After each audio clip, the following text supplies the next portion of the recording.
Bonsoir, bienvenue, ravi de vous retrouver. Ce soir, nous accueillons Madame Paulette Amoedang. Bonsoir. Bonsoir. Vous êtes assistante sociale de profession, directrice de publication du magazine Yana Glam et membre de Guyane Pionnière, un incubateur au féminin pour les femmes guyanaises chefs d'entreprise. C'est bien cela? C'est bien cela. On va surtout parler de Yana Glam. Alors, moi, je suis ravi parce que on a toujours tendance à voir des jeunes un peu pleurnichards. Ici en Guyane, on n'a pas de chance, on ne peut rien faire. On a des jeunes comme vous, qui vous bougez. Alors, bon, déjà, expliquez-nous pourquoi ce titre, Yana Glam. Alors, pourquoi Yana Glam? D'abord, Yana pour Guyane, Glam pour le côté glamour et femme, sans tomber dans le superficiel. Donc, c'est d'abord pour ça, Yana Glam. Pourquoi cette idée de création d'un nouveau magazine? Alors, il y a deux choses. D'abord, l'entrepreneuriat. J'ai voulu entreprendre, en fait, à la suite de ma grossesse, parce que je n'avais aucune envie de reprendre le travail. Non pas que j'aimais pas mon travail, hein, pas du tout. C'est en direct. C'est surtout en fait que j'avais mal au cœur de laisser mon fils et je voulais vraiment une activité où je pourrais m'épanouir dans mon activité professionnelle tout en m'occupant de mon fils. Après, l'idée du magazine est venue parce qu'en fait, on s'est rendu compte que sur la place, il n'y avait qu'une seule offre, en tout cas. Et du coup, on s'est dit, pourquoi pas proposer quelque chose de différent, quelque chose qui nous ressemblerait un petit peu plus. Alors, qu'est-ce qui est différent, selon vous? Qu'est-ce que vous apportez comme nouveauté? Alors, tout d'abord, en fait, on n'est plus dans ce côté superficiel, branché mode, c'est quoi la tendance. Yana Glam, c'est vraiment un magazine d'information qui est centré sur la Guyane et centré sur la femme. Donc, à l'intérieur, on va retrouver différentes rubriques, telles que notamment un dossier entreprendre au féminin, où là, on va avoir des portraits de professionnels, la présentation de structures qui accompagnent les porteurs de projets. On va avoir une rubrique Belle Échappée où là on va découvrir certains coins de Guyane et plein d'autres choses.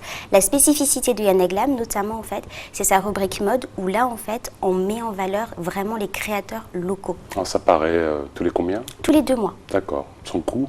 2 €. C'est pas très 60 cher. pages. Alors, vous diffusez à combien d'exemplaires aujourd'hui? 1500 exemplaires. Et je vous ai entendu dire que vous aviez à peine 5% d'invendus? Voilà, quelque chose comme ça. C'est une success story, vous en vivez? Non, pas encore. Pas encore, malheureusement, parce que le magazine est encore tout jeune. Et il faut savoir, en fait, que ce qui finance le magazine, c'est pas tant la vente du magazine lui-même, c'est surtout les espaces publicitaires. Alors, on dit que la presse, en général, et notamment en Guyane, est en crise. Comment vous arrivez à vous en sortir? Alors, moi, quand j'ai commencé ce projet, je n'ai pas envisagé cet aspect-là de la question. Je me suis dit, ici en Guyane, on a des problèmes d'accès à Internet, il y a la rupture numérique.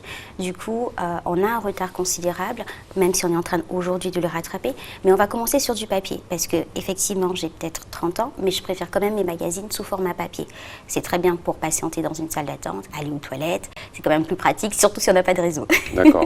Alors, comment donc vous travaillez chez vous? Vous n'avez pas de locaux? C'est magique et puis c'est intéressant pour nos téléspectateurs parce que ça veut dire que bon, même avec peu de moyens finalement physiques, on arrive à produire des choses. Vous êtes entouré de combien de collaborateurs? Comment ça fonctionne concrètement? Alors, Yana Glam, c'est 24 personnes. Alors, c'est peut-être mon visage que vous voyez aujourd'hui, mais derrière moi, c'est 24 personnes, 24 collaborateurs. Donc, quand je dis 24 collaborateurs, ce sont les correctrices, les chroniqueurs, le graphiste, les photographes et les maquilleuses. D'accord. Et voilà. Comment c'est organisé? Eh bien, en fait, avec un ordinateur, je gère entre guillemets presque tout. En fait, je fais de la coordination. Voilà, je fais la coordination, je m'occupe de m'assurer que les articles sont rendus en temps et en heure, je programme les shootings photos, je rencontre les personnes qu'il faut rencontrer pour les interviews, voilà. Vous bénéficiez d'aide quelconque au niveau bancaire, au niveau des collectivités, vous les démarchez? Alors, au démarrage, j'ai bénéficié effectivement de subventions pour lancer l'activité, notamment du CNES et de la région, enfin l'ancienne région. D'accord. Et aujourd'hui? Aujourd'hui, le magazine s'autofinance. Ah, c'est très bien ça. Voilà, on est en autoproduction pour l'instant, on n'en vit pas encore, mais voilà. Le rapport avec la pépinière d'entreprise, c'est important? C'est très très important, puisque quand j'ai commencé cette activité en 2014, l'activité a commencé en 2014, mais toutes les démarches ont commencé en amont, donc en 2012.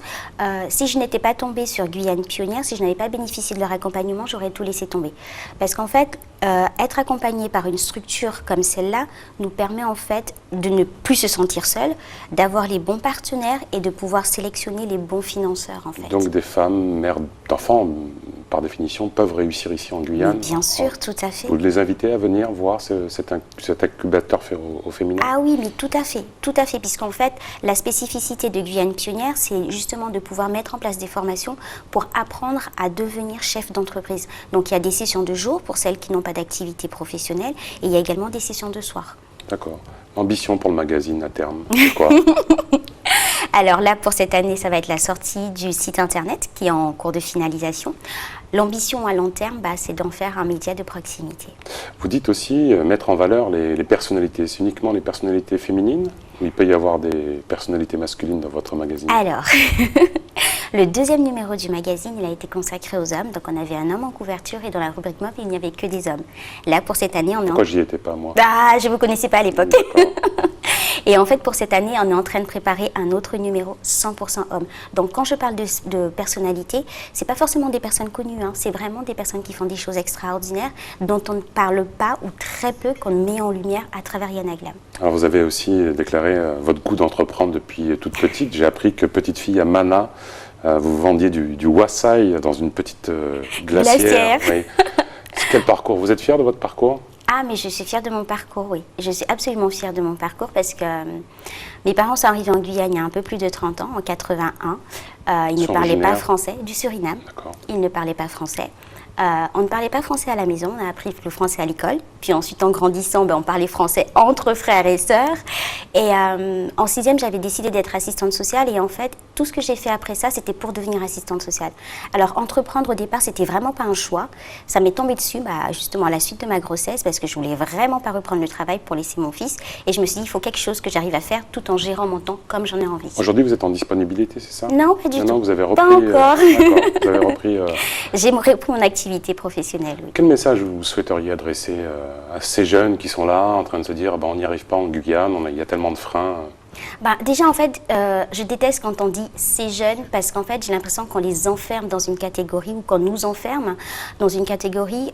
J'ai plutôt envie de dire qu'au lieu de se concentrer sur ce qui ne va pas ou sur les freins, plutôt se dire, bon voilà, il y a ça qui va. Je veux faire ça, maintenant comment je fais pour y arriver? Et une fois qu'on reste positif et qu'on se dit, bon, mon objectif c'est ça, je peux l'atteindre, et on met tout en place en fait pour les atteindre. Et moi je crois à la loi de l'attraction, qui consiste à dire en fait que quand on veut quelque chose, tout l'univers conspire à nous le donner. Et je pense vraiment que si on est optimiste, si on est confiant, on arrive à ses fins. Vous avez été sollicité par des politiques récemment? On est en pleine période électorale. Pour faire quoi donc? Je ne sais pas. Je vous pose la question. Non. Et votre candidat au présidentiel? Oh là là, mon Dieu Seigneur, j'ai honte, mais je ne suis pas inscrite sur les listes. Je ne suis pas inscrite, je ne peux pas voter. Mauvais point. Je ne devrais pas le dire, oui. La prochaine fois qu'on se reverra, vous avez intérêt à être inscrite sur les listes électorales. Oui. Merci Madame Amodéang d'avoir participé. Amouedang, pardon, d'avoir participé à cette émission. Les programmes continuent sur ATV Guyane. Faites comme Paulette, activez-vous et vous réussirez. À bientôt les amis.